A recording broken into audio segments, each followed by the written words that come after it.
Bienvenidos, bienvenidas a esta tercera conferencia del ciclo Ser de Izquierda en el siglo XXI, en este caso con la conferencia titulada El Partido Comunista de China y la construcción de una sociedad modestamente acomodada. Recordamos que en la primera conferencia nos acompañó Álvaro García Linera y que hace poco tuvimos la presencia de Noam Chomsky. Hemos tenido entonces en este ciclo de conferencias distintas sensibilidades desde la izquierda de distintas regiones del mundo y nos gustaría resaltar eso. En este turno, ahora es el turno de Asia, en esta conferencia que, como decíamos, se titula Partido Comunista de China y la construcción de una sociedad modestamente acomodada. Para eso nos acompaña el director Wei, director general para América Latina del Departamento del Enlace Internacional del Partido Comunista de China, y el profesor Yang, director general del Centro de Traducción de Documentos del Partido, Buró de Compilación y Traducción del Comité Central del Partido Comunista de China e investigador. El Frente Amplio, como sabemos, sigue apostando a discutir temas en profundidad para pensar en el futuro que estamos construyendo desde la izquierda. Por eso también invitamos a quienes nos acompañan en esta mesa para dar inicio a la conferencia: Elena Heinzen, integrante del Consejo Directivo de la Fundación Liber Seregni, Agustín Canzani, director de la Fundación, y el presidente del Frente Amplio, Javier Miranda. Y para comenzar le damos la palabra al presidente. Gracias, buenas noches, bienvenidas, bienvenidos, es un gusto. En puridad, oficio más de presidente de la Fundación Liber Seregni en esta instancia, que en tanto que presidente del Frente Amplio presido la Fundación Liber Seregni. Digo esto porque es una apuesta fuerte, desde luego, desde el Frente Amplio, pero a través de la Fundación Liber Seregni, que es un poco más amplia, digamos, que el Frente Amplio. Promovemos a partir de la Fundación los debates en la sociedad, este debate en particular de ser de izquierda en el siglo XXI. Como decíamos en la presentación, la idea es que recoger distintas sensibilidades en este ciclo de charlas sobre la reflexión de la izquierda. Distintas sensibilidades, además, que tienen que ver con distintas miradas de distintas regiones.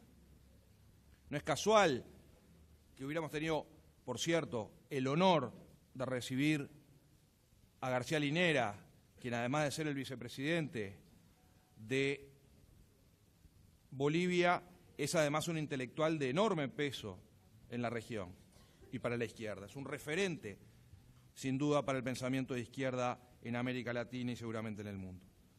Y desde luego haber tenido el privilegio de recibir a Noam Chomsky, un pensador de una enorme trayectoria a nivel mundial, expresando también una visión desde la izquierda, pero de la izquierda de origen norteamericano, o si se quiere, de pensamientos también ácratas, absolutamente valiosos para la construcción de nuestro pensamiento.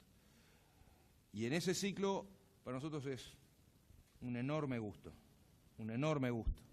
recibir a estos compañeros del Partido Comunista de China, del Departamento Internacional del Comité Central del Partido Comunista de China, quienes nos recibieron en abril pasado en su país, nos invitaron a conocernos más, a acercarnos más, a profundizar nuestros lazos a partir de aquel convenio marco que el Frente Amplio tiene suscripto con el Partido Comunista de China desde 2009, pero de alguna manera parangonando a nuestro gobierno pasar una etapa también de asociación estratégica en las relaciones interpartidarias con el Partido Comunista de China y el Frente Amplio.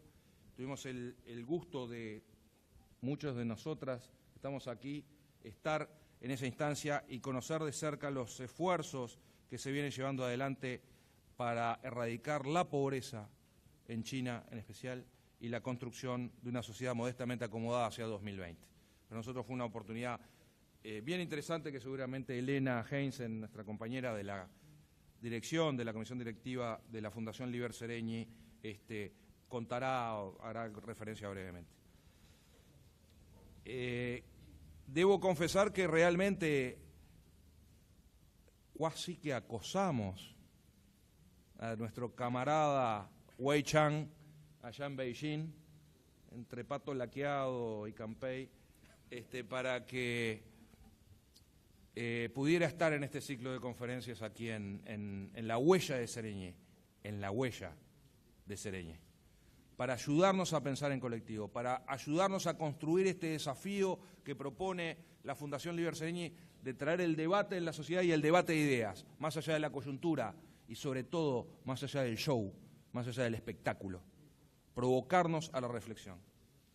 Y es un acierto entonces que el compañero Wei, director general para América Latina y el Caribe del Departamento Internacional del Comité Central del Partido Comunista de China, nos acompañe con una comitiva importante y, por cierto, acompañado también de nuestro embajador de la República Popular de China en Montevideo.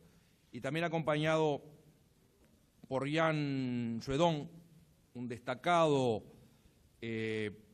politólogo, diríamos nosotros, doctorado en política comparada en la Universidad de Beijing, quien es además director del Centro de Traducción de Documentos del Partido Comunista de China, del Buró de Compilación y Traducción del Comité Central del Partido Comunista de China, e investigador del Buró.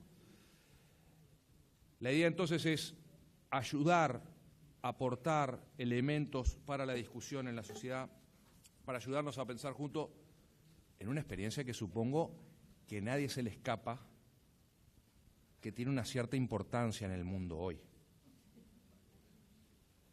Tenemos la sensación, humildemente, que el proceso de China es un proceso que le importa a la humanidad entera y desde luego nosotros también en este rincón del sur de América Latina. Y esa fue la razón por la que hicimos tanto hincapié en esta participación y nos sentimos, querido Wei, querido Yang, enormemente honrados por su visita, muy gratificados en términos políticos, desde luego, y también en términos de amistad. Muy bienvenidos, muchas gracias. Aquí tienen muchas personas sumamente interesadas en el aporte para el debate de ideas. Gracias, Javier Miranda, presidente del Frente Amplio. Le damos la palabra entonces ahora al director de la Fundación Liber Sereñé, Agustín Canzani. Buenas noches para todos. Gracias primero por estar acá. Le damos mucha importancia a este ciclo en la Fundación. Cuando comenzamos a planificar el año, a fines de 2016, este ciclo de conferencias fue uno de los temas a los que decidimos dedicarle más importancia y más tiempo, porque nos parecía muy relevante en el medio de este periodo que estamos viviendo aquí en Uruguay, tener información sobre lo que acontece en el mundo desde muy distintas perspectivas. Lo que acontece en el mundo desde perspectivas de izquierda y progresista con características que pueden ser muy diferentes a las nuestras, pero que de alguna manera tienen una importancia relevante como un insumo de información para pensar. Y cuando uno va a China, a mí me tocó ir hace más o menos un poco más de un par de años, en una fecha muy particular, salimos de Montevideo el día después de la segunda vuelta, así que ya íbamos mal dormidos, un viaje largo, y bueno, el impacto fue todavía más fuerte, creo yo, el que podríamos haber tenido en otras circunstancias. Y hay tres elementos que yo quiero destacar de por qué nos interesaba particularmente tener la experiencia de los compañeros del Partido Comunista Chino. El primero es un elemento cuantitativo. Las cosas que hoy pasan en China determinan la vida de 1 de cada 6 personas que viven en este planeta. Repito, determinan la vida directamente de 1 de cada 6 personas que viven en este planeta. Si será importante eso en términos cuantitativos como para prestarle atención a ese fenómeno. Pero hay una segunda dimensión que es más cualitativa, y es que cuando uno está allí y toma contacto con esa realidad, percibe que hay un proceso de modernización de la sociedad china de una magnitud seguramente no igualada en el mundo de hoy y probablemente difícil de encontrar en otros momentos de la historia, por lo menos en otros momentos cercanos de la historia. La magnitud y la profundidad de ese proceso de modernización es tan relevante que interesa particularmente conocerlo en detalle, porque plantea un conjunto muy grande de desafíos desde una perspectiva de construir lo que los compañeros llaman el socialismo con peculiaridades chinas, que significa responder simultáneamente a un conjunto muy grande de desafíos, y esa es una experiencia que no podemos dejar de reconocer como un elemento central de información y también eventualmente de debate desde nuestra propia perspectiva. Y creo que hay un tercer elemento que tiene que ver con la importancia de esto, y es el estilo del pensamiento chino. Ayer en una de las reuniones que teníamos nos comentaban de los próximos congresos y de la idea de pensar en una etapa muy importante, porque se cumplen prácticamente dentro de poco 100 años de la fundación del Partido Comunista Chino, y entonces la tarea es pensar el siglo que viene. Y desde nuestra perspectiva, eso es un estilo de pensamiento estratégico que realmente uno aprende a valorar cuando está allí, y que supone no una visión planificadora estrecha, sino por el contrario, un ejercicio de imaginarse el futuro desde una perspectiva muy amplia, que por supuesto tiene antecedentes muy importantes en esa gran nación, la construcción de ese sueño chino, que es siempre una tarea inacabada, pero que de alguna manera nos vincula también con la perspectiva que queremos impulsar en la Fundación. Nosotros decimos que la Fundación no toma decisiones políticas ni asume posturas políticas, para eso está el Frente Amplio, pero sí nos interesa pensar en grande, nos interesa pensar el futuro. Y qué mejor que para pensar el futuro tener un aporte como el que hoy tenemos la oportunidad de compartir. Así que gracias a los compañeros del Partido Comunista Chino y gracias a ustedes por estar acá. Gracias, Agustín Canzani. Le damos la palabra ahora en esta introducción a la integrante del Consejo Directivo de la Fundación Liber Seregni, Elena Heinzen. Bueno, buenas noches a todos, a todas. Es la verdad una gran responsabilidad estar acá arriba. Uno está acostumbrado a estar en otras lides, pero me pareció que era importante asumir la responsabilidad de contar y de trasladar en parte la experiencia que vivimos con la generosidad que tuvo Agustín de decir andá vos y que yo ya fui, y agradeciendo también la generosidad precisamente al Partido Comunista Chino que nos invitó. Quiero saludar especialmente a Wei, al invitado, y a los otros dos compañeros de viaje de los 15 días, Su Chao y Tu Xuan Su, que no lo veo por ahí, pero debe ser el que está traduciendo, ¿no? Que es un gran traductor. Le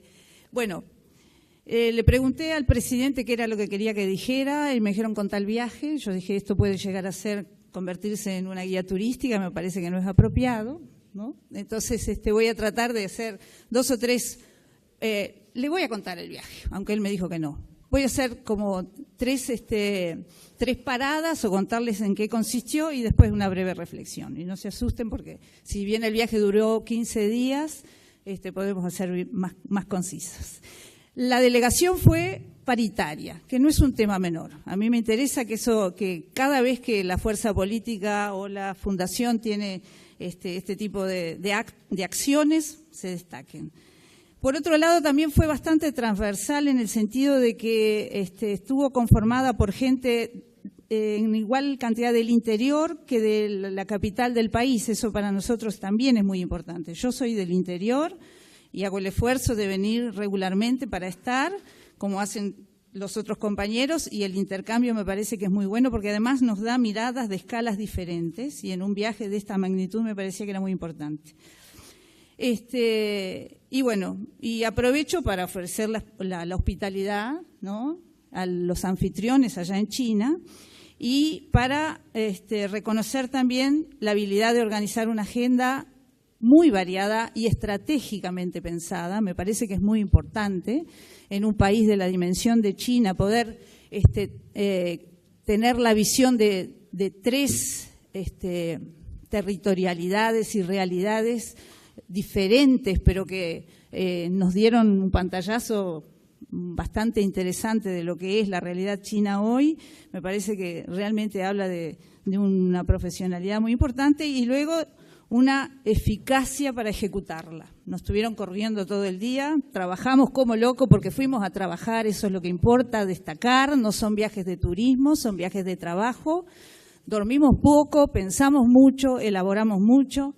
Y bueno, y parte de la elaboración es esto que está acá, porque una de las cuestiones que nos planteamos con Javier y también con Agustín es en el ciclo de ser de izquierda en el siglo XXI tenemos que tener un representante de Asia y en particular de China.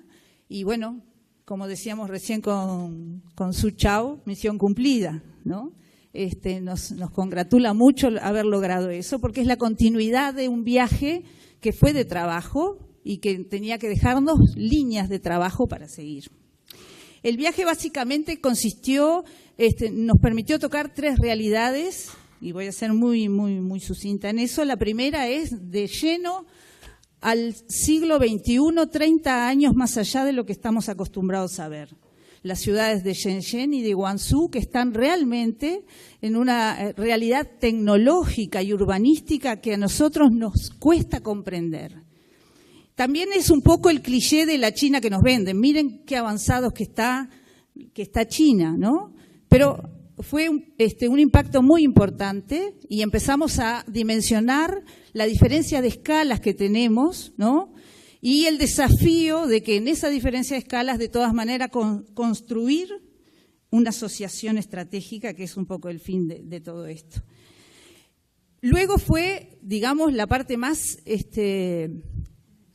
dura del viaje, pero a su vez más consistente en el sentido de que nos llevaron a la provincia de Yunnan, que es la provincia que tiene los niveles de pobreza más importantes, que es una provincia en donde pudimos ver la diferencia precisamente del nivel de desarrollo de aquellas ciudades que vimos en los primeros días con las regiones más retrasadas de ese gran país continente que es China. Estuvimos en las montañas, en la frontera con Vietnam, estuvimos acercándonos a sus programas precisos de lucha contra la pobreza.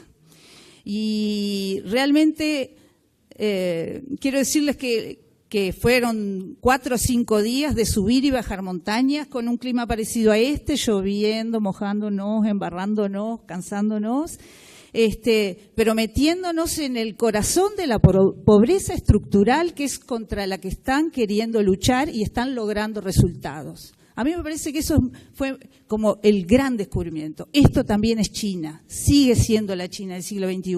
Y me parece que fue de una gran honestidad que nos la llevaran a mostrar. Me parece que eso habla de que se están construyendo lazos de una relación honesta, y que me parece que es muy importante. También nos levantó un poquito el ego porque con mucha modestia los compañeros chinos nos decían que nos querían mostrar su versión de la lucha contra la pobreza porque sabían que nosotros éramos una fuerza política que había llevado en el gobierno desde 2005 los niveles extremos de pobreza del 39% a hoy que están en el 6-7%. O sea, una variación y una disminución en el nivel de pobreza parecida a la que ellos mismos habían tenido en un periodo de tiempo mayor. Me parece, son esas cosas que me parece que vale la pena destacar. Y por último, ahí vimos cuestiones de cómo trabajaron el desarrollo, los planes de desarrollo integral con mucho respeto sobre el ambiente, regiones que eran prácticamente vírgenes y por esa misma condición del territorio hacía que las etnias estuvieran aisladas, ¿no?, en un círculo de pobreza, y con acciones concretas de infraestructura y de trabajo sobre la educación, han venido revirtiendo eso, y estamos hablando del 2012 a la fecha. Y luego terminamos la gira en Beijing, donde sí tuvimos más los vínculos institucionales de aprendizaje, con miembros, bueno, del departamento, con Wei y con vimos la Federación de Mujeres, que ya la habíamos visto en Guangzhou también, estuvimos en una universidad con un alto desarrollo de estudios territoriales y de tecnología que tienen que ver con los trenes de alta velocidad, que está también tratando de hacer un puente con nuestra Universidad de la República. Y ahí cerramos el viaje participando de una conferencia internacional sobre la lucha contra la pobreza en Beijing, de esas cosas que uno no se entera porque ve la parte de los medios de prensa, recibe la información desde la parte de los medios de prensa que quieren mostrar determinadas cosas. Entonces, ese fue el viaje. ¿Y qué nos dejó? Nos dejó en primer lugar la posibilidad de hacer de profundizar los vínculos, el compromiso de trabajar sobre una agenda operativa para afianzar los lazos, trabajar sobre precisamente derribar barreras y prejuicios hacia lo chino que podemos tener desde lo occidental. Me parece que eso es uno de los grandes compromisos. Y en particular desde la Fundación Liber Seregni, que nos parecía, la Fundación tiene a nivel de la región y de Latinoamérica muy buenos vínculos con otras fundaciones progresistas, nos parecía importante, y bueno, sabemos que eso es lo que se ha estado planteando, poder ser el vínculo, poder ser el puente precisamente en esta región del mundo de las usinas de pensamiento, think tank iba a decir, de las usinas de pensamiento chinas en relación con las fundaciones progresistas de Latinoamérica. Por último, una cosa que a mí me quedó dando vuelta ahí en la Fundación Liber Seregni, se ha trabajado con la memoria y hay mucha cosa para hacer con la memoria. Y a mí una de las cosas que indudablemente con lo que es la cultura china y con digamos lo milenario y la acumulación de todo este tiempo tiene, y nosotros tenemos que aprender aplicándolo a nuestra escala de tiempo, de historia y de tamaño, me parece que es importante poder aprender sobre la construcción del relato histórico. Algo que nosotros estamos metidos en el medio de la construcción de un relato histórico y capaz que no podemos tomar la perspectiva. Aprender, intercambiar y desde ahí poder sostener y generar la mística necesaria de todo este proceso. Hasta por ahí el cuento del viaje.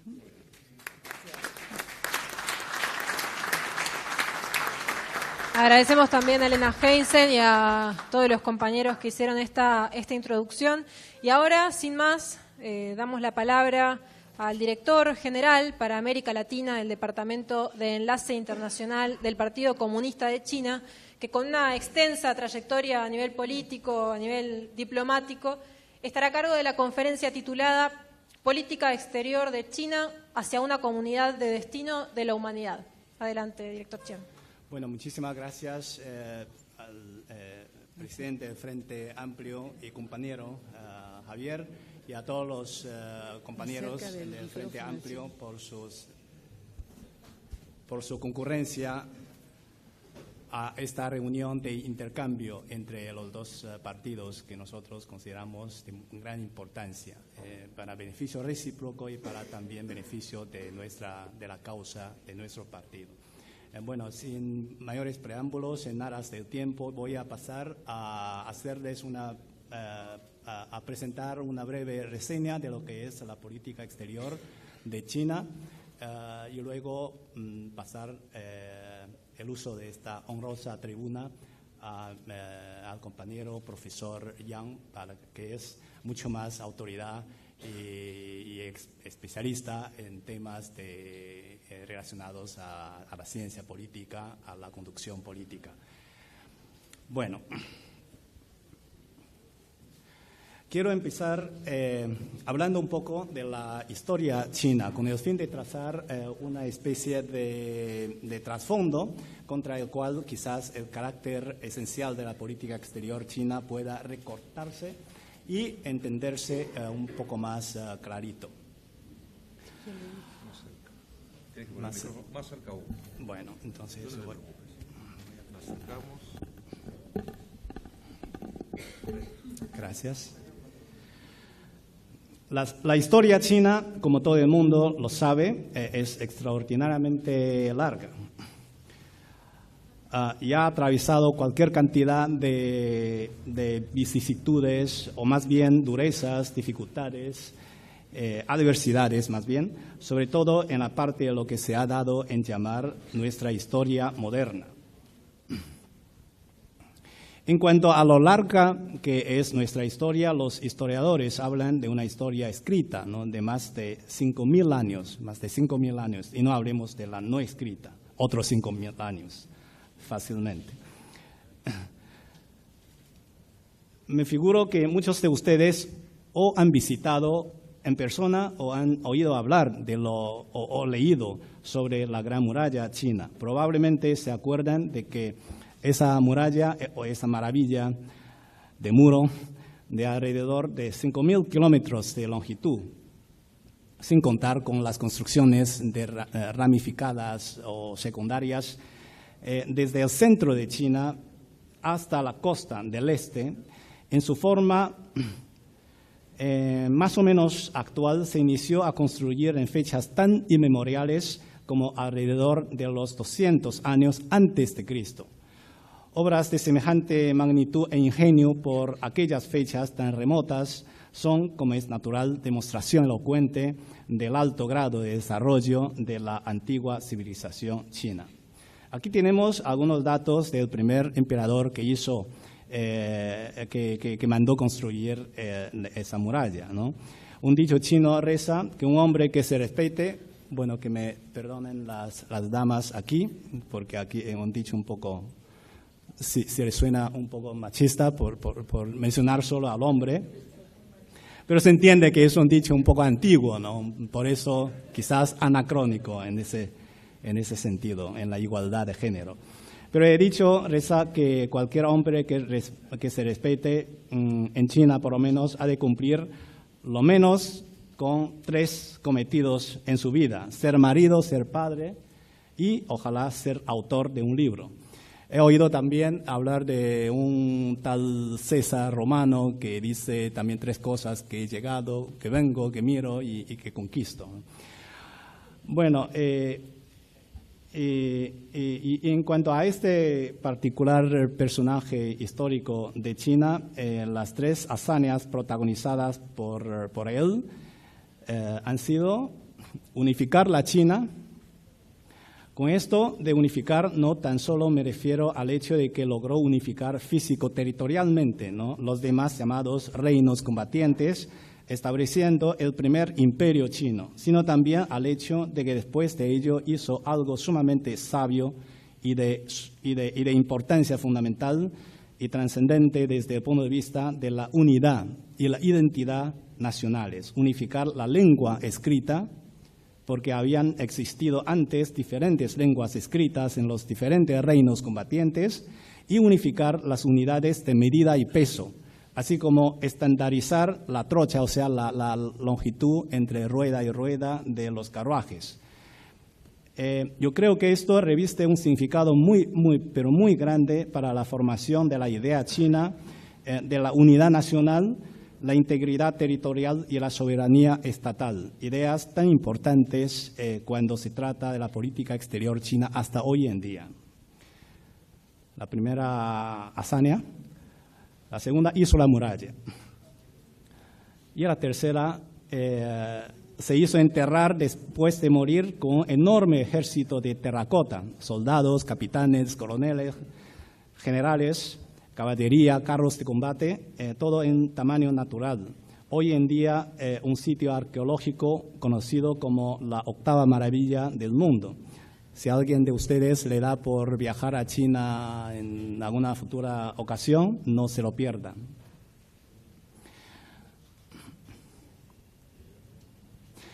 Además de larga, la historia china presenta la singular característica de que, a diferencia de varias otras igualmente o incluso más antiguas civilizaciones, como es el caso de la egipcia, la india, las mesopotámicas, la civilización china no ha sido interrumpida en cuanto a la identidad nacional y cultural, se ha mantenido una continuidad singularmente perseverante en nuestra identidad, o sea que la civilización china se ha preservado a lo largo de toda esta varias veces milenaria historia virtualmente idéntica. Hoy un chino de hoy es, creo, el mismo idéntico al chino del primer emperador del ejército de terracota.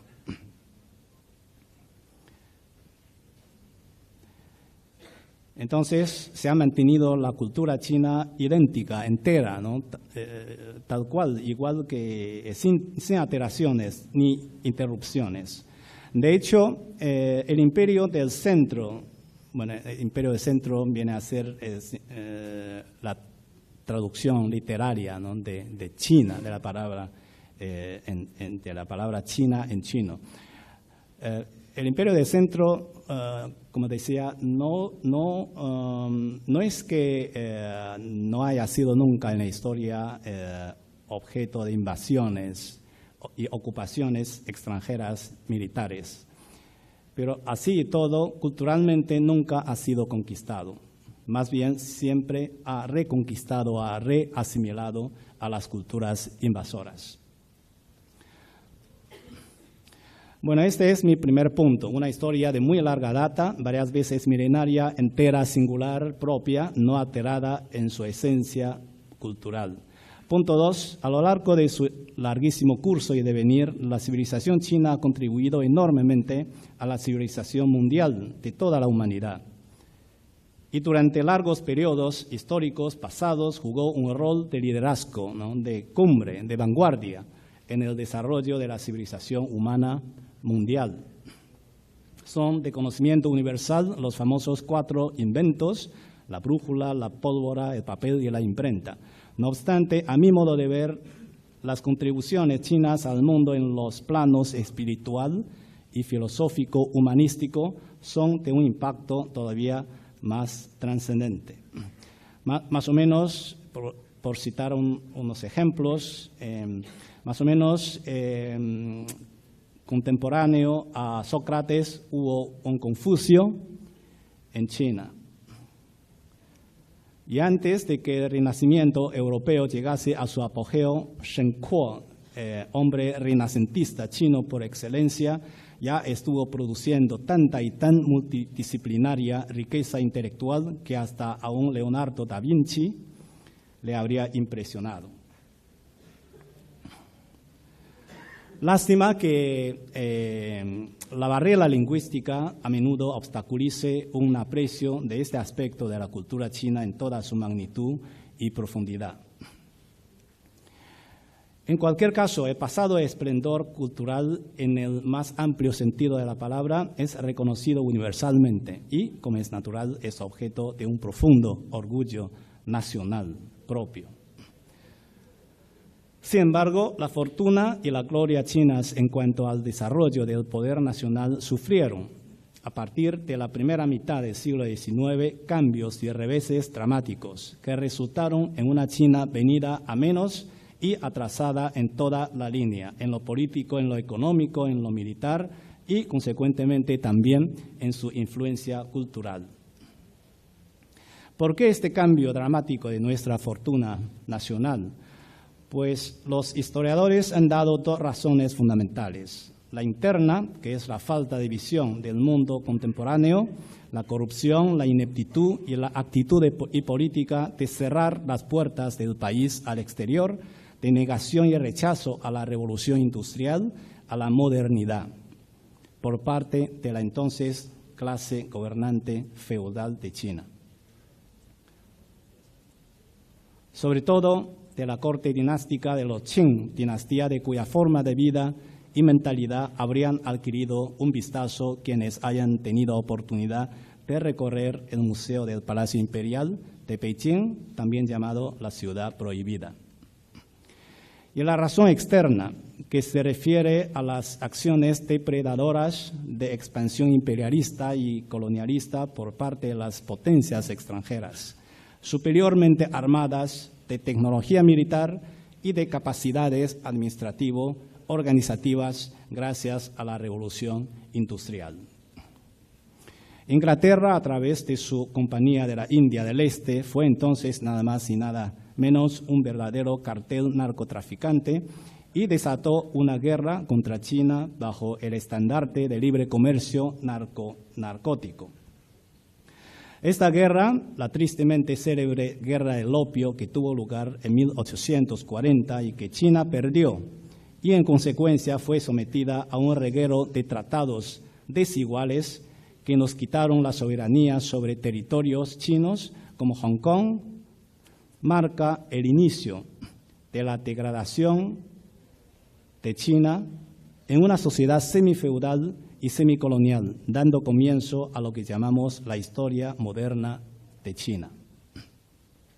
Se trata de una centuria entre 1840 y 1949,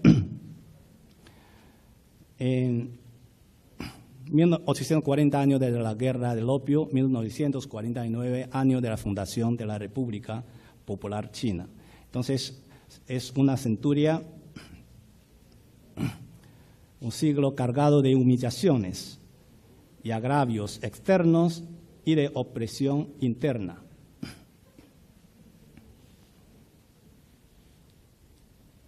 Durante una centuria durante la cual el pueblo chino sufrió mucho a manos de elementos tan nefastos como el imperialismo y el colonialismo del exterior, el feudalismo del interior y las peores formas del capitalismo salvaje. Pero al mismo tiempo también fue una centuria de despertar de la conciencia nacional, una centuria de las luces, gracias a las nuevas ideas progresistas y de perseverantes y denodadas luchas libradas por la nación china para hacer realidad sus dos aspiraciones históricas, la emancipación nacional y la prosperidad económica. Fue un largo y tortuoso periplo, escenario de formidables experimentos sociales y colosales sacrificios humanos, hasta que, bajo la conducción del Partido Comunista de China, que se fundó en 1921 en esta casa en Shanghái, donde se reunieron los 12 delegados en su primer Congreso Nacional, y con la fundación de la República Popular China en 1949 y el consiguiente establecimiento del sistema socialista, nuestra nación irrumpió en una nueva era de su devenir histórico, poniéndose de pie para, por fin, liberada de los yugos feudal y colonial, ir a construir un país enteramente nuevo. Ahora, con este trasfondo histórico, aun cuando trazado demasiado a grosso modo, en mente, con este trasfondo histórico en mente, es fácil comprender por qué los dos elementos diplomáticos definitivamente del mayor relieve, más frecuentemente declarados, más fervientemente enunciados y proclamados por los chinos, son los principios de independencia y paz. Siempre hemos aseverado, desde el mismo día de la vida de la República Popular China, el primer día de la vida de la República Popular China, que la de China es una política exterior de independencia y paz. Con el pasar de los tiempos y el cambiar de las coyunturas y circunstancias internacionales y nacionales también, venimos agregando más adjetivos como de cooperación, de armonía, de ganar, pero independencia y paz siempre se constituyen en la quinta esencia, elementos inamovibles, inexpugnables, son el fundamento y el carácter, la columna vertebral de la diplomacia china, porque el pueblo chino ha vivido una historia que enseña cuán valiosos son estos dos elementos para la supervivencia nacional y para un auténtico bienestar del pueblo.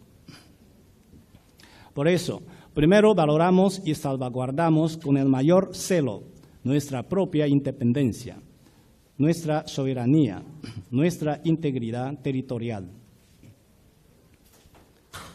nuestro derecho a manejar sin intromisiones foráneas, nuestros propios asuntos domésticos.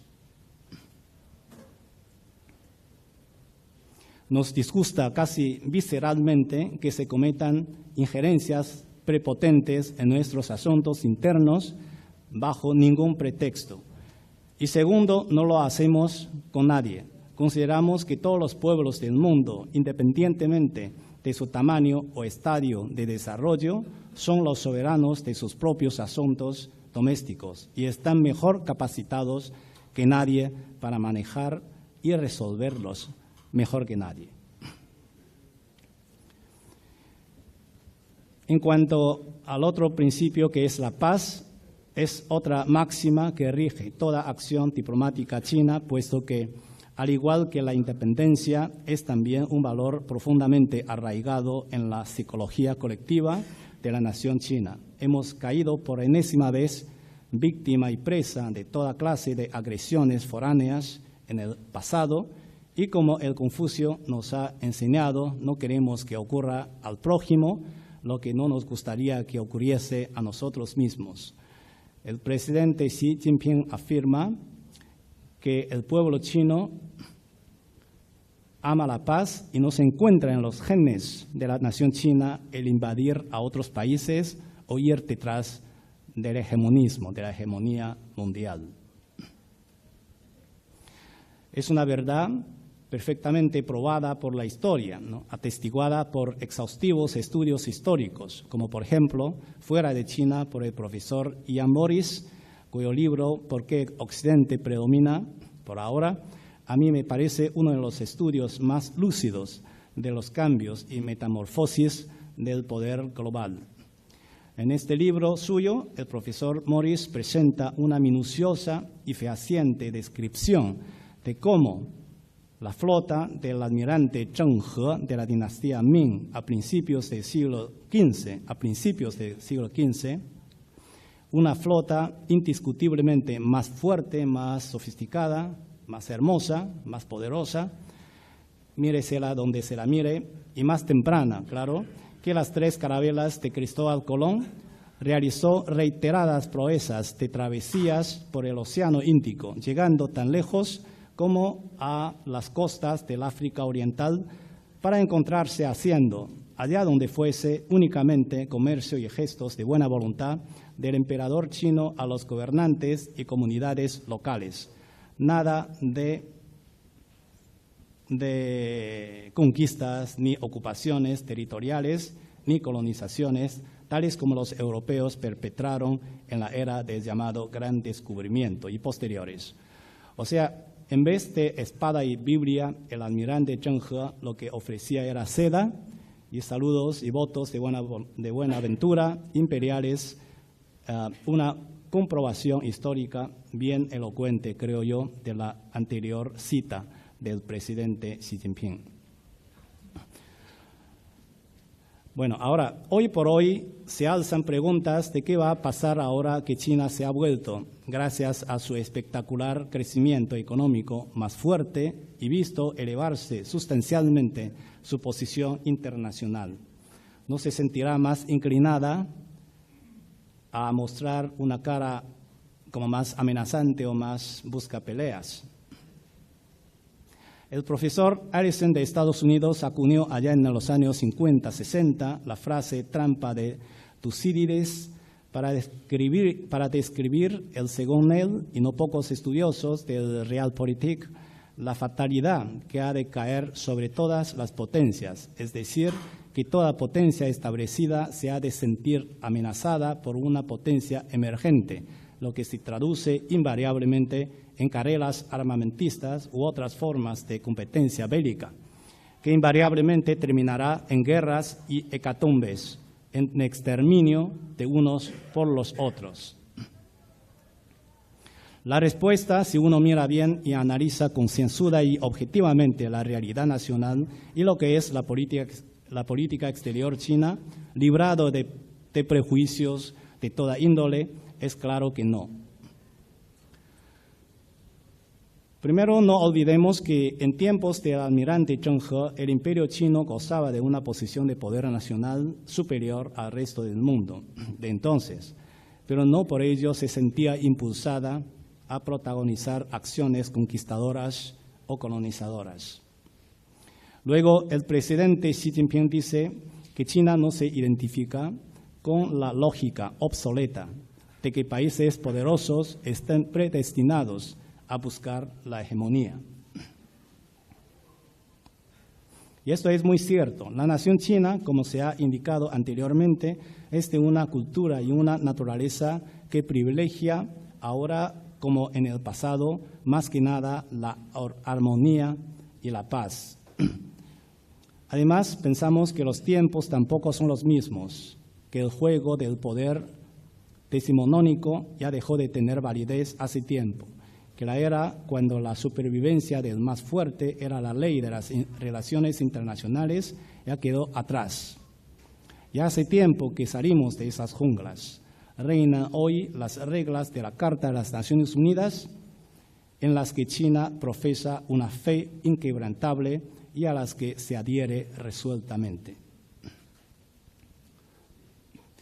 Por eso es que, bajo las actuales circunstancias internacionales, la dirigencia china cree y pregona unos conceptos de seguridad de nuevo tipo, diferentes de los forjados por las antiguas potencias occidentales, como son el de comunidad, seguridad común, multidimensionalidad, integralidad, sustentabilidad y cooperación e intereses compartidos. Todo eso en busca de una armoniosa convivencia entre las naciones y los pueblos. En otras palabras, el partido y el Estado chinos creen imperativo establecer un sistema de seguridad tanto regional como mundial a base de la comunidad de intereses, de la cooperación, de la justicia y de la interdependencia entre el tema de seguridad y el tema del desarrollo. Porque no hay seguridad si los pueblos no consiguen un desarrollo, ¿no? Y un decente nivel de vida. Y abogamos por unas relaciones internacionales especialmente entre las potencias que se caractericen por un rechazo a la política exterior del poder, por el diálogo y cooperación en vez de confrontación, por la asociación en vez de alianzas en el sentido del siglo XIX, bloques de alianzas, y por ganancias compartidas en vez de ley de junglas. Tales características son componentes conceptuales básicos de la idea del presidente Xi Jinping acerca de la construcción de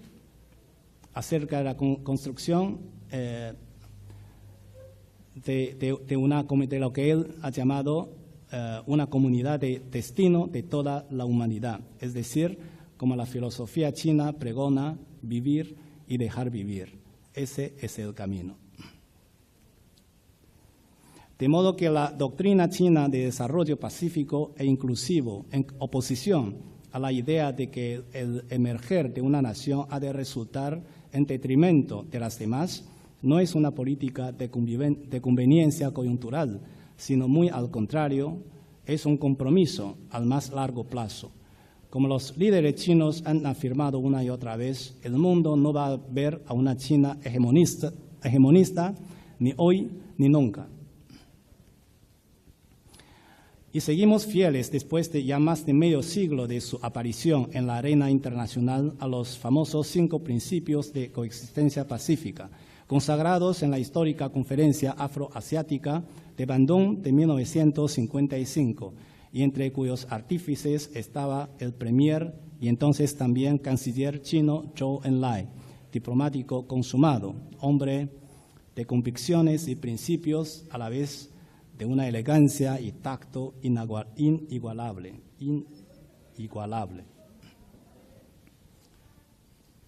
ejemplo perenne para los que venimos después, aspirando a ser diplomáticos. Siguen estos principios: no agresión, respeto a la soberanía territorial, no agresión, no injerencia en los asuntos internos, igualdad y beneficio mutuo y coexistencia pacífica, siguen atesorados como reglas de oro en la teoría y praxis diplomáticas chinas. Y pasando de lo abstracto al mundo real, con los pies en la tierra, ¿cuáles son las prioridades de la política exterior china actual? A este respecto existe una, a veces latente, pero muchas veces francamente abierta polémica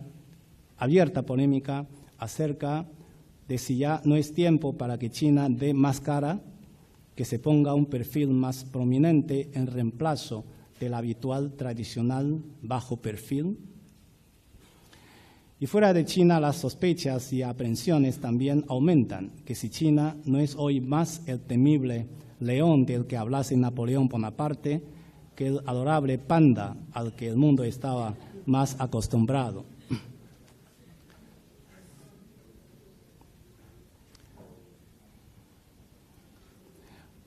Obviamente hoy en día China ya no es, seguimos siendo o tratamos de ser el panda adorable, pero no tan vulnerable, ¿no? Tenemos la mucho mejor capacidad de defendernos, de defender nuestra soberanía, nuestra integridad territorial, nuestros intereses de seguridad, de desarrollo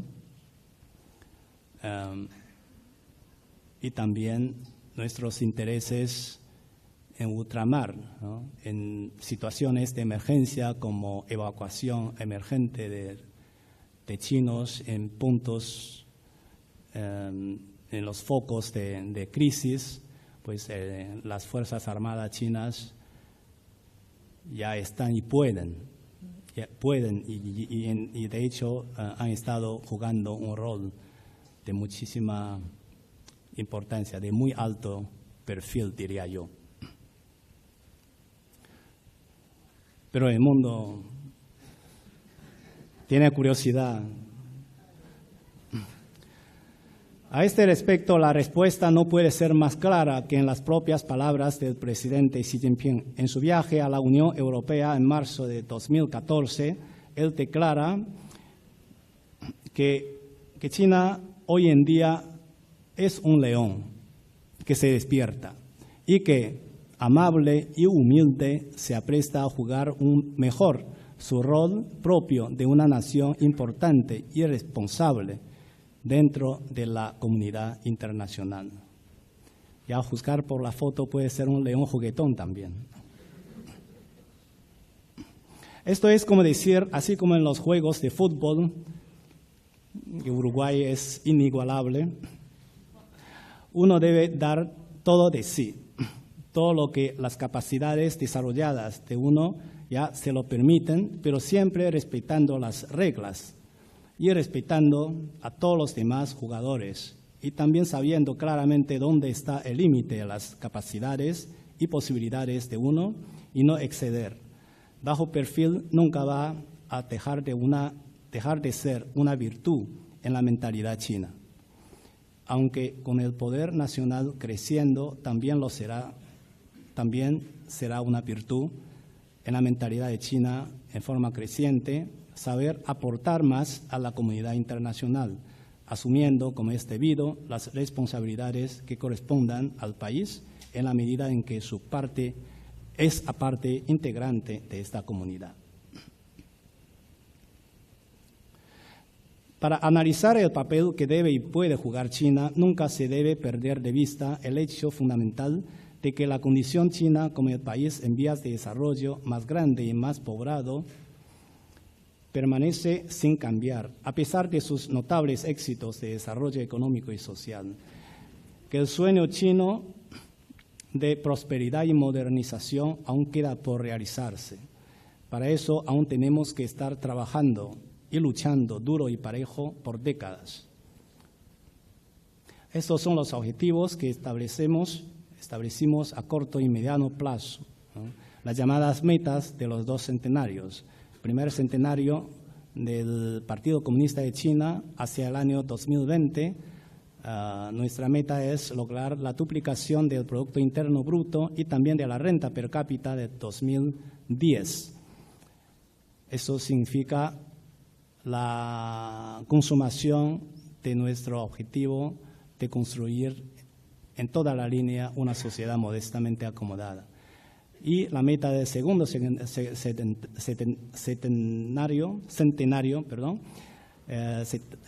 se refiere al centenario de la República, de la fundación de la República Popular China, hacia mediados del siglo presente, alcanzar la modernización, convertir a la China en un país socialista moderno, próspero, seguro, poderoso, democrático y civilizado. Y somos plenamente conscientes de que es en el desarrollo donde está la llave de la solución de todos los problemas nacionales.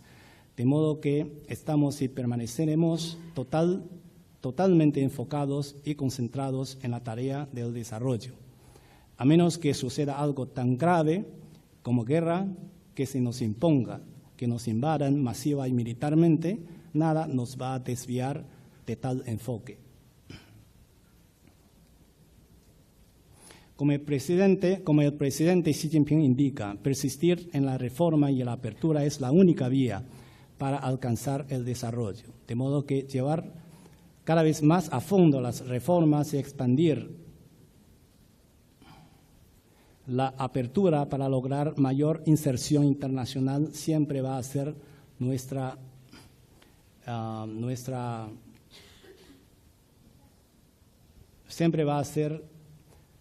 nuestra tarea central.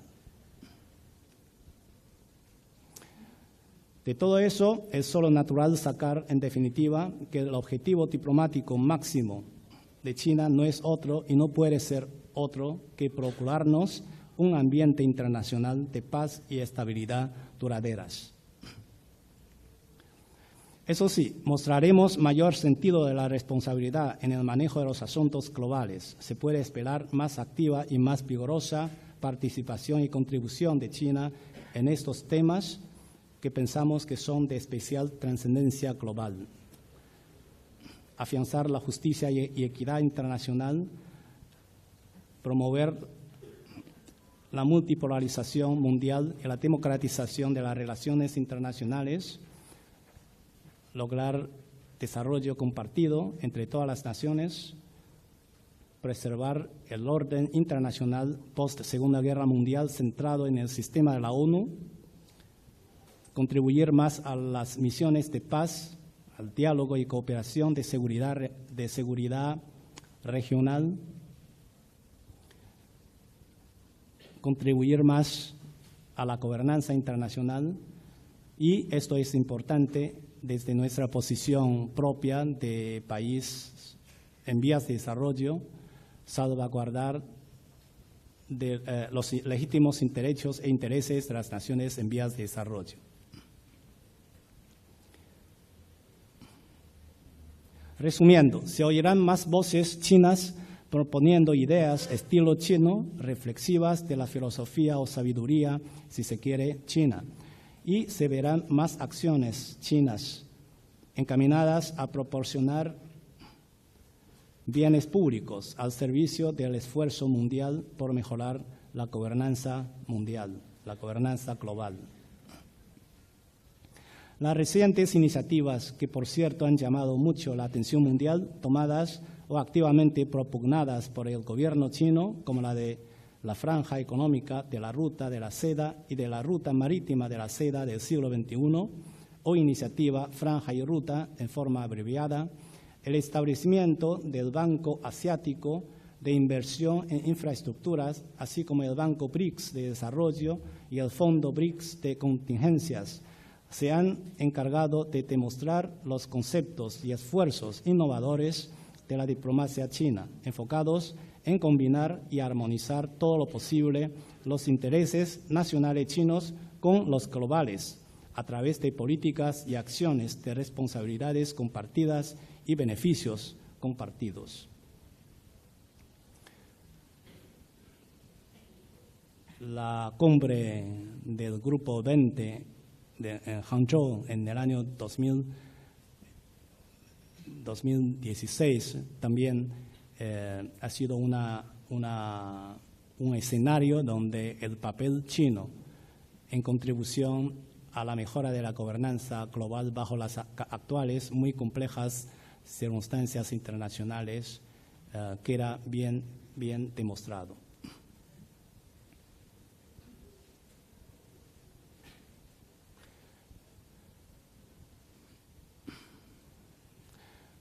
Rápidamente, para mejorar la gobernanza global, la propuesta china consiste en que bajo el espíritu, lo que llamamos el espíritu franja y ruta, que consiste en estos conceptos de paz, cooperación, apertura, inclusión, aprendizaje mutuo y beneficio recíproco, ganancia compartida, y haciendo las cosas consultando entre todos, construyendo entre todos y disfrutando de los resultados entre todos, tratar de establecer una plena conectividad en el sentido de coordinación política entre las naciones sobre las estrategias de desarrollo individuales de cada nación y en el sentido de mejorar la integración física, de promover un flujo comercial y financiero sin barreras, y esto también es muy importante destacar, lograr un mejor entendimiento entre los pueblos. Ahora, en mi capacidad de trabajador de servicio exterior del partido, no puedo dejar de mencionar, aunque sea muy brevemente, este aspecto importante, integrante de la diplomacia china, que son los intercambios interpartidistas.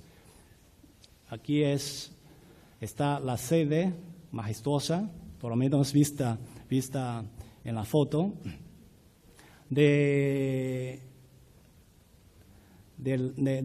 es el lugar donde uno se gana su pan de todos los días.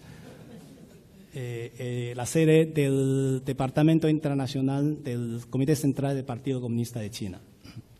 Bueno, esto brevemente, trabajamos en este terreno estrictamente apegados a los principios de independencia, de igualdad, de respeto mutuo y de no injerencia en los asuntos internos de una parte por la otra.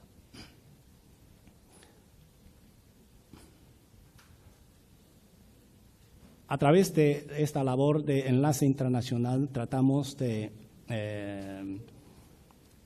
desempeñar un rol de liderazgo y orientación políticos en contribución a los vínculos interestatales y en promoción de acercamiento entre los pueblos, esto en buena medida como una contribución al fortalecimiento de la posición del propio partido como partido gobernante.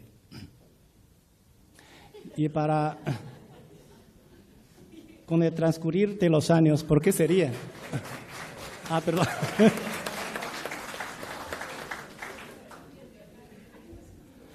Con el transcurrir de los años, este campo de trabajo de nuestro partido ha atravesado constantes ajustes, cambios de orientación, de línea y de metodología, aunque su designio esencial de coadyuvar al desarrollo de las relaciones interestatales y de contribuir a consolidar y fortalecer el partido no cambia. Hoy, con estricta sujeción, bueno, esto sería una repetición, y al igual que el resto de los frentes de trabajo, tanto del gobierno como del partido, una mentalidad y actitud abierta es lo que se aprecia siempre en las gestiones del Departamento Internacional del PSC, las que han resultado en variadas formas, canales y modalidades en que nuestro partido se vincula y se comunica y colabora y realiza los más diversos intercambios con partidos políticos extranjeros. visitas de alto nivel a cargo de dirigentes políticos en una y otra dirección es una de esas formas de intercambio. Otra forma es visitas realizadas por grupos de estudios compuestos por cuadros o representantes de partido de diversos ámbitos, de la juventud, de la mujer, de los municipios u otras localidades de base, etc. Y también a través de foros, talleres, seminarios teóricos, etc., nos podemos embarcar en intercambios mutuamente enriquecedores en torno a la temática de la gobernabilidad. Y es de mencionar con enorme satisfacción un nuevo avance creativo en lo que respecta a los mecanismos de diálogo interpartidario entre China y América Latina. Me refiero al establecimiento a fines del año 2015 del Foro de Partidos Políticos China-CELAC, con su primera reunión celebrada en la misma fecha, cerrando el año 2015 con otra nota alta de la feliz marcha de relaciones sino-latinoamericanas. Recordemos que el mismo año se inauguró en los términos de la diplomacia china con la primera reunión a nivel de ministro de Relaciones Exteriores del Foro de Cooperación China-CELAC, del cual el Foro de Partidos Políticos China-CELAC viene a ser un subforo. Un ciclo, pues, feliz y bien reflexivo del rol relevante, sinérgico y reforzador que juega el diálogo interpartidario dentro del universo de la vinculación entre China y América Latina.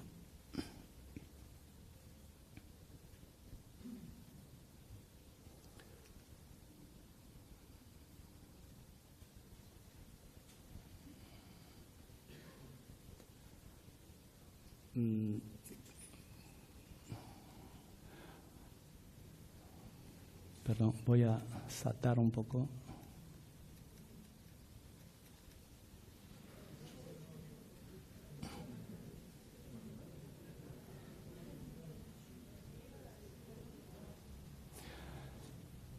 Bueno, voy a, en aras de tiempo otra vez, voy a saltar este trozo sobre la relación entre China y estrictamente con la región de América Latina, ¿no? Para cerrar con un resumen de las ideas generales de la política exterior china. Estas ideas son, nuestra es una diplomacia muy arraigada en la propia historia y cultura. Paz e independencia constituyen lo esencial, ¿no? Es una diplomacia dispuesta a aportar más a la comunidad internacional de acuerdo con el crecer de su capacidad en la actualidad. Y es una política exterior que aboga por una comunidad de destino de la humanidad, cuya palabra clave es compartir, o palabras claves, cooperar y compartir. Muchísimas gracias y ahora, sin perder el tiempo, paso la palabra al señor Yang.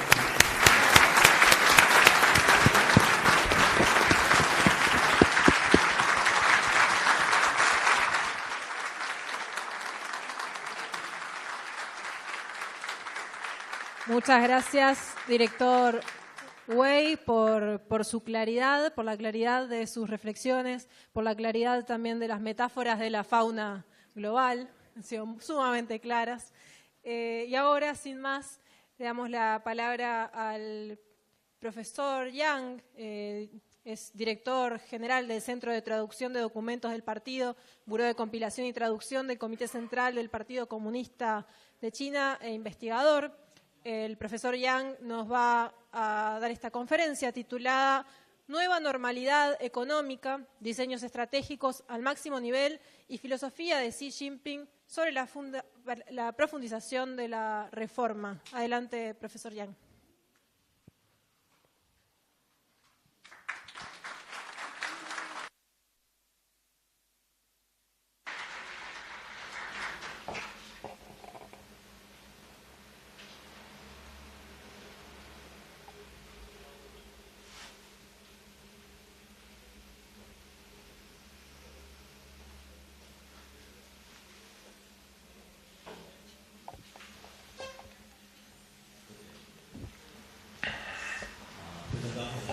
Es un gran placer para mí estar acá,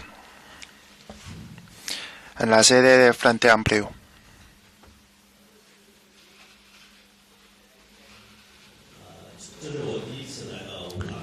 Es la primera vez mía estar en Uruguay, el país maravilloso.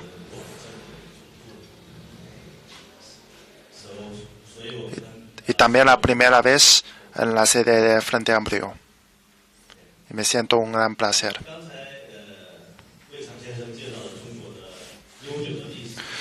Hacia atrás, el señor Wei nos ha expuesto la historia larga de China y la política diplomática de nuestro país. Ahora quisiera exponerles los desafíos que enfrentamos ahora. ¿Cómo los solucionamos y cómo los reflexionamos para planificar para el futuro? Entonces, mi título es La nueva normalidad económica, diseños estratégicos al máximo nivel y filosofía de Xi Jinping sobre la profundización de la reforma. Tengo 3 puntos principales. De primero, cómo analizamos la etapa en que estamos los chinos. Lo llamamos la nueva normalidad. ¿Cuáles son los desafíos que enfrentamos ahora? El segundo punto, ¿cómo reflexionamos los problemas? ¿Qué metodología adoptamos? Lo llamamos diseño estratégico al máximo nivel, es decir, analizar los problemas con una visión de conjunto y solucionarlos. El tercer punto, bajo este concepto, ¿cómo solucionamos los problemas bajo la orientación de ese concepto? Los diseños estratégicos al máximo nivel.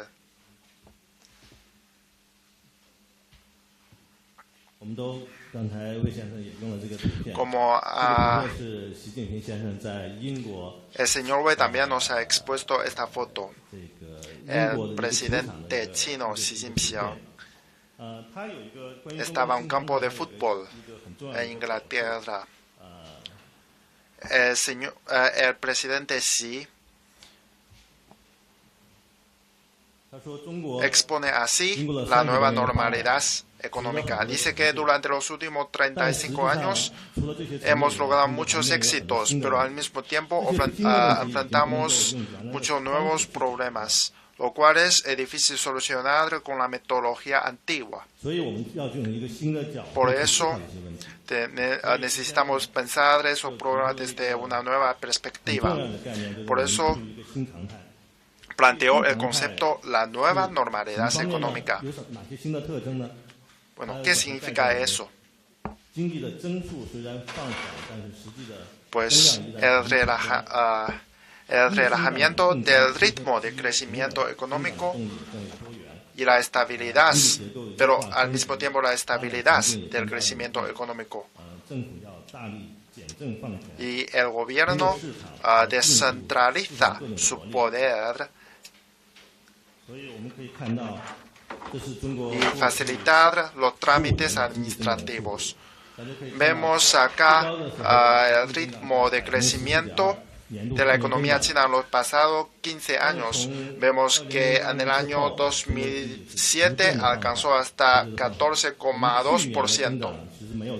Y desde el año 2008 ya no es el crecimiento de 2 dígitos como antes. Ahora, años anteriores, 2012-2013, eran 7 y 7%.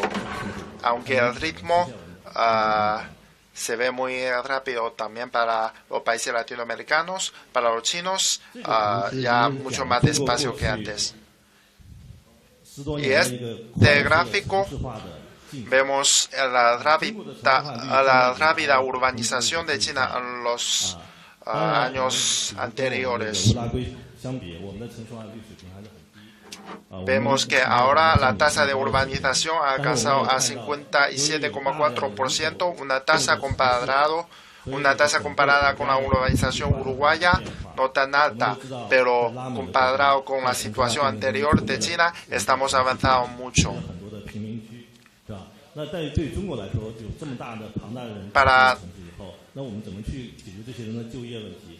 Pero eso también nos trae nuevos problemas.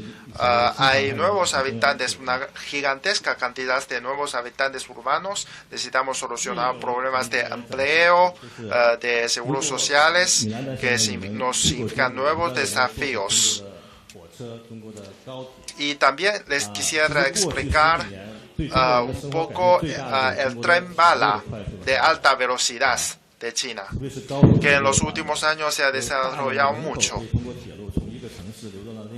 que nos ha facilitado la migración interna. Por ejemplo, para mí, antes de Beijing a Shanghái, necesitaba la primera opción mía era el avión. Ahora, para mí, el tren también puede ser que es más o menos 4 o 5 horas. Para el avión, más o menos el mismo tiempo. Entonces, el tren bala sí nos ha servido mucho para la urbanización y la migración y el movimiento interno de la población. Y también de este gráfico podemos ver el vertiginoso desarrollo de Internet. Con el Internet vemos una rápida transmisión de información. La gente se conecta y se organiza con mayor facilidad.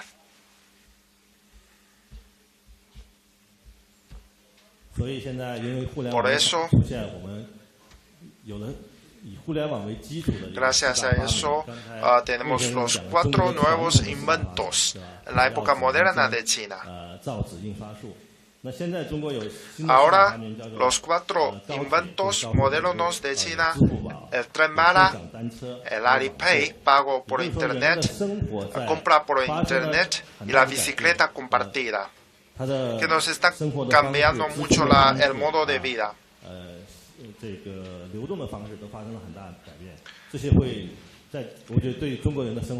Para los chinos, cambia mucho la vida de los chinos.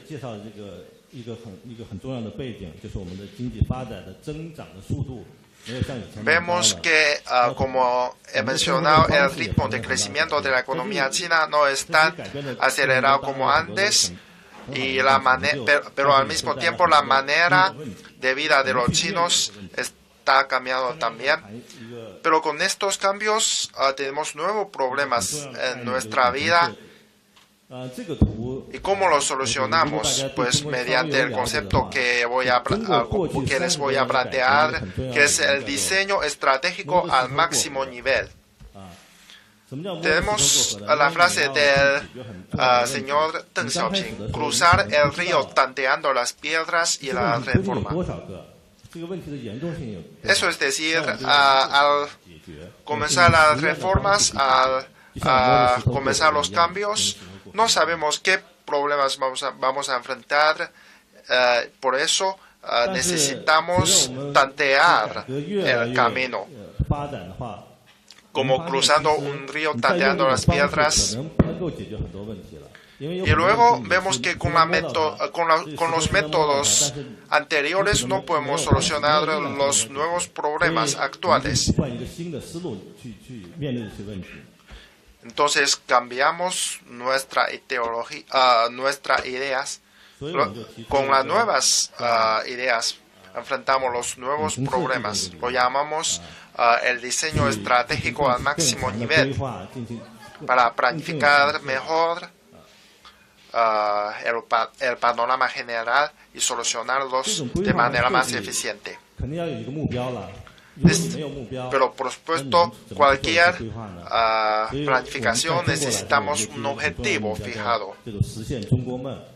Entonces, el objetivo nuestro, según el secretario general Xi Jinping, pues materializar el sueño chino. Concretamente, los objetivos fijados para los 2 centenarios. Primero, para el año 2021, la consumación de una sociedad modestamente acomodada. El segundo, para el año 2049, pues realizar un país mucho más modernizado. Porque en la historia también sufrimos de la colonización o semicolonización, y los chinos necesitamos nuevas planificaciones para realizar nuestros sueños. Por ejemplo, mayor desarrollo de nivel más alto, la vigorización de mayor grado, y etcétera. Bien como lo que piensan los pueblos latinoamericanos. Entonces, ¿qué necesitamos para materializar los sueños chinos? De primero, el valor, la garantía para la reforma. Los últimos 30 años, los chinos hemos persistido en la reforma y la apertura. El segundo, integrar la conciencia del pueblo chino, porque en las últimas 3 décadas, con el rápido desarrollo, se han conformado varios grupos de interés en toda la sociedad. Cada uno de los grupos tiene sus propias demandas.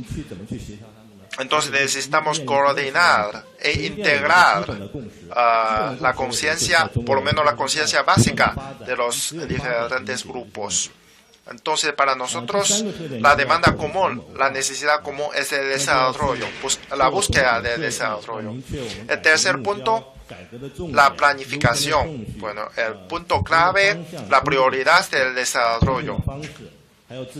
¿Cómo promovemos el desarrollo? Necesitamos un calendario, una planificación muy detallada en todos los ámbitos para la reforma. El cuarto punto, la coordinación de los diferentes ámbitos, porque al promover la reforma hay muchos ámbitos y sectores concernientes. Entonces necesitamos coordinar los intereses, las demandas de cada uno de estos ámbitos, cada uno de esos sectores.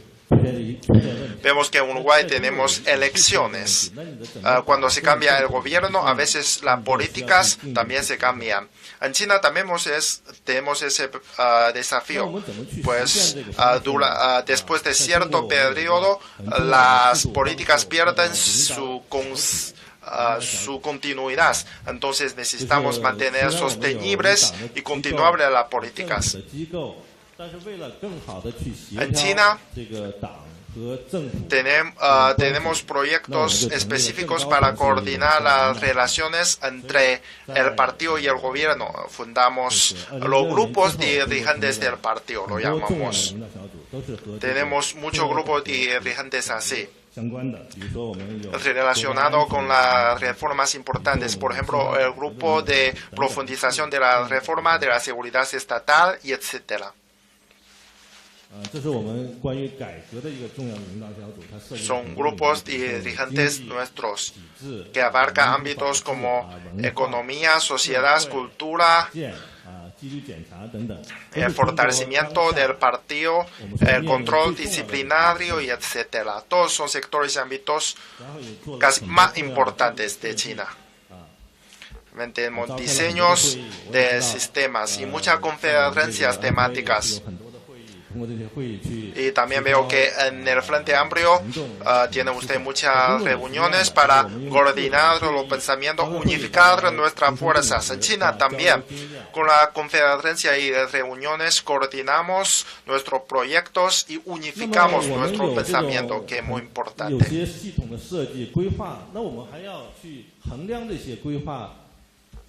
Además de la planificación, necesitamos medir la viabilidad de esos proyectos. No sé cómo lo hacemos. Planificamos, necesitamos la sistematización, la coordinación, la razonabilidad, la eficiencia de todos esos proyectos, en que destacamos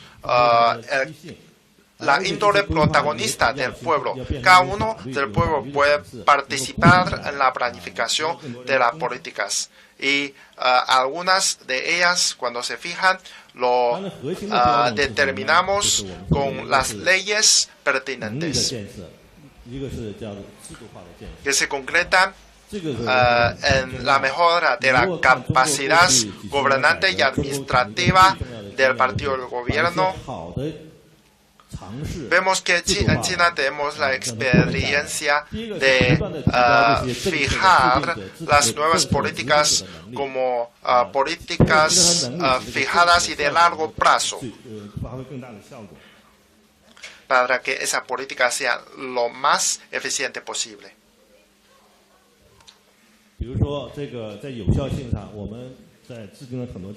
Por ejemplo, en cuanto a la eficiencia de esas políticas, tenemos en principio SMART. ¿Sí? De primero, a ver si las políticas, de primero el detallamiento de las políticas, la medibilidad de las políticas,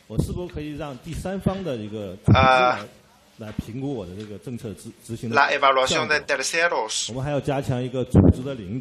y el fortalecimiento de la dirección organizativa, el grupo dirigente de profundización de la reforma, conciencia conjunta, ministral, y etc. Y todo eso se dirige a nuestro objetivo final.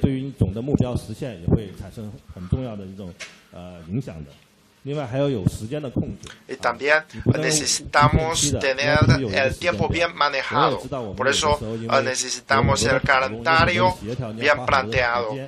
Cada ítem, cada parte del proceso general, de la reforma general, necesitamos controlar la fecha tope de la realización y el cumplimiento de cada una de las tareas.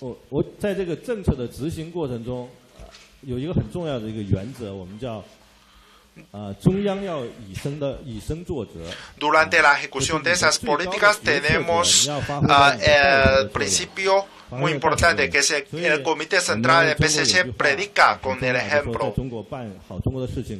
En China tenemos una frase que en China para que todas las cosas funcionen bien, el partido es la clave. Y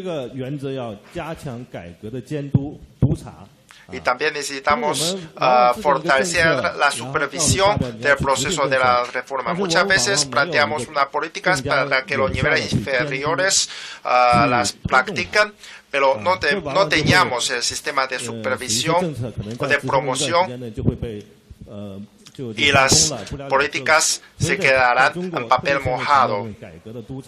Así no puede ser. Ahora concedemos mucha importancia a la supervisión de la ejecución de todas las políticas.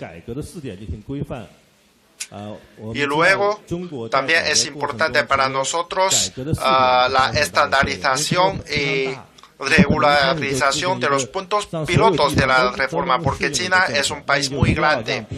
Es imposible que practiquemos una política una vez en todo el país, entonces necesitamos punto de piloto. Y con los varios puntos pilotos fundados necesitamos coordinarlos, supervisarlos, administrarlos. Y al final, también es importante para nosotros la participación de las amplias masas para que el pueblo ponga en pleno juego su sabiduría, aportar para las nuevas políticas. Y al mismo tiempo, los funcionarios necesitamos aportar contribuciones. Los funcionarios también, porque todos son nuevos, la reforma, cada etapa puede ser nueva. Entonces necesitamos permitir sus errores, sus culpas, siempre que la intención inicial es buena. Necesitamos estimularlos la innovación y las prácticas de nuevos caminos. Y al final en China también estamos creando nueva atmósfera social, orientando la opinión pública hacia el ámbito positivo para nuestra reforma y el proceso de desarrollo. Entonces, en China necesitamos el fundamento bueno de opiniones públicas. Ahora vamos a ver los resultados preliminares del diseño al máximo nivel. Hasta los finales del año 2016, el grupo dirigente de profundización integral ha aprobado más de 200 documentos pertinentes y solo en el año pasado tuvimos 12 reuniones en el grupo y 146 documentos importantes aprobados, con 419 proyectos de reforma planteados por los diferentes sectores. Y gracias a todo eso tenemos muchas nuevas políticas que se están practicando en los diferentes terrenos. Pero claro, el proceso de práctica exige nuestra supervisión. Al final quisiera exponer uno de los desafíos que enfrentamos ahora, que seguro que también se enfrenta en otros países. Tenemos los siguientes problemas. La primera, la sólida configuración de intereses ha reprimido el ímpetu de reforma e innovación. El segundo, muchos funcionarios dirigentes locales aún no están acostumbrados al reajuste de la connotación de administración estatal. Antes, nuestros funcionarios sabían muy bien cómo atraer la inversión, cómo acelerar el ritmo de crecimiento económico, pero ahora al mismo tiempo destacamos la importancia de, por ejemplo, protección ambiental, un sano ambiente ecológico. Por eso eso plantea nuevas tareas para nuestros funcionarios. Tercero, demora en la ejecución de los proyectos de diseño estratégico al máximo nivel.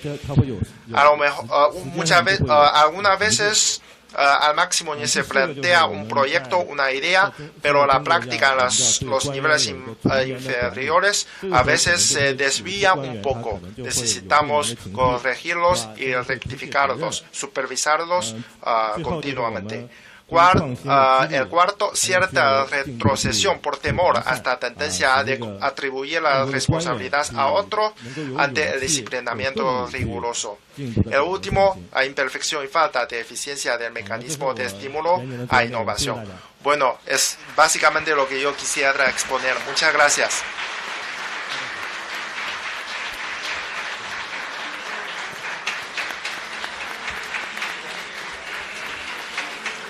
Muchas gracias. 非常感谢， Querido profesor, quiero 感谢 disculpas a los 杨主任 con vergüenza por la mala calidad del audio. Realmente quiero agradecerles la paciencia y la comprensión. Quiero pedirles expresamente disculpas. Vamos a solucionar este problema y a recuperar esta conferencia que nos parece muy, muy valiosa. Quiero agradecer especialmente a nuestro traductor, a nuestro amigo Eduardo, que ha hecho un gran trabajo, como siempre. Quiero agradecerles a ustedes la paciencia y además felicitarnos por haber tenido esta actividad. De esta forma damos por culminado esta tercera charla y las que vendrán. Pero no quiero dejar de agradecer profundamente a nuestros amigos del Departamento Internacional del Comité Central del Partido Comunista de China por esta participación. Muchas gracias, buenas noches.